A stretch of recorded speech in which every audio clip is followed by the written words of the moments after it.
Hey, welcome to The Explainer. Today we're talking about something that, let's be honest, gets all of us sometimes. That feeling of being trapped in your own head. So let's figure out how to escape that overthinking trap together. You know that feeling, right? It's 2 in the morning and you're replaying some random conversation from days ago. Or maybe you have something new coming up and your brain just immediately jumps to all the ways it could go wrong. It's just exhausting, this constant loop of worry. Okay, but here's the most important thing I want you to hear right from the get-go. This isn't because you're broken. Overthinking is not who you are. It's just a habit, something your brain has learned to do. And that's amazing news. Why? Because you can unlearn any habit. All right, so if we're going to break this thing, we got to understand it first. Let's start by really looking at what this cycle is, what we're calling the overthinking trap. This is the sneaky part about overthinking. It feels like you're actually doing something useful, right? It feels like you're planning, like you're problem solving. But really, it's like you're on a treadmill in your mind. You're running and running, burning all this energy, but you're not actually going anywhere. So why? Why do our brains even do this? Well, to get to the why, we have to look at how our brains are wired. It turns out this whole thing often kicks in as a kind of safety feature. And here's where it gets kind of wild. Think about it. Our brains have this ancient software, right? It was designed to spot tigers in the grass, a life or death situation. But today, that same software is scanning your boss's email for a hint of criticism. The instinct is the same, stay safe, but the threats have totally changed. We've gone from survival mode to anxiety mode. Let's put this into a real-world scenario. Imagine this guy, Ravi. He gets a simple message from his boss. Just 6 words. Can we talk tomorrow? That's it. But instantly, that old tiger detecting part of his brain goes into overdrive. He's not just thinking, he's spiraling. He's picturing getting fired, a project failing, the whole 9 yards. And what happens? Ravi spends the entire night tossing and turning, completely stressed out about a threat that, well, it wasn't even real.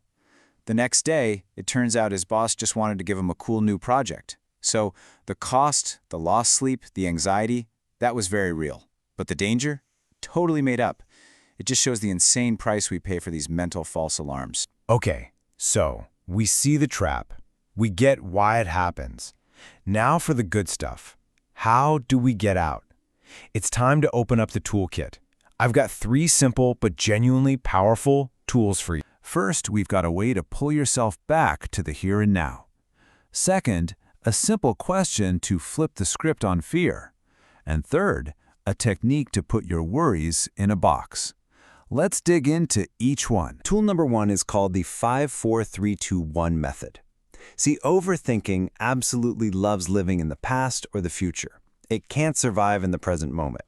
So this little exercise is designed to just yank your brain right back to the now.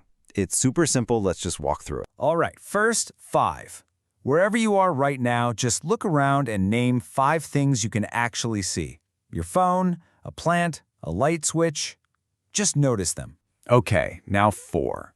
What are 4 things you can physically feel? Maybe it's your feet on the floor, the texture of your clothes, the cool surface of a desk. Next, 3. Just listen for a second.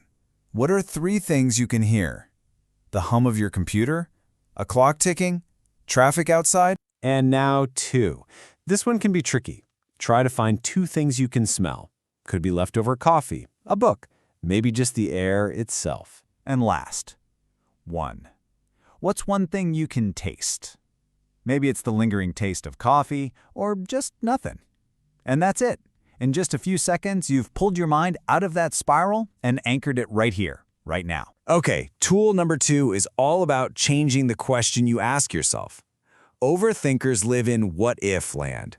What if I mess up? What if they don't like it? It's all just guesswork and fear. The game changer is to swap what if for what is. What is true right now? That question forces you to look at reality. So instead of, what if I fail the presentation, you ask, what is true? And maybe the answer is, well, I've done the research, I've made the slides, I know my stuff. You see?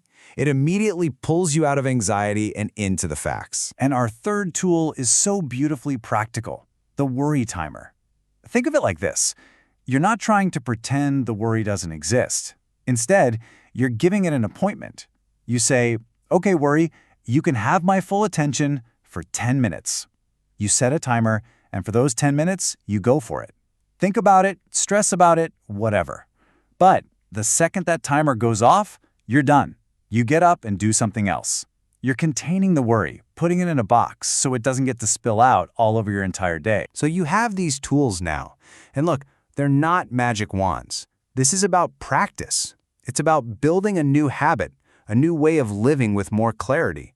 So let's talk about what that really looks like going forward. And I want to be super clear about something. The goal here is not to stop thinking. Deep thinking is a superpower. The goal is to stop the chaotic thinking. It's about shifting from anxious noise to wise thinking. It's about you being the director of your mind, not just someone stuck in the audience watching the same scary movie on repeat. So think about what this gives you. These aren't just little tricks, they're actual skills. You now have the power to ground yourself when you're spinning out, to fight fear with facts, and to tell your worry when it's allowed to show up. This is how you build real, solid confidence in your own ability to handle things. So I'll leave you with this final thought. You can't stop thoughts from popping into your head. That's just not how brains work. But you have complete control over what happens next. You get to choose which thoughts you serve tea to and invite to stay, and which ones you just nod at and let them pass on by. So the real question isn't whether you'll have thoughts. It's which ones are you going to give your precious energy to?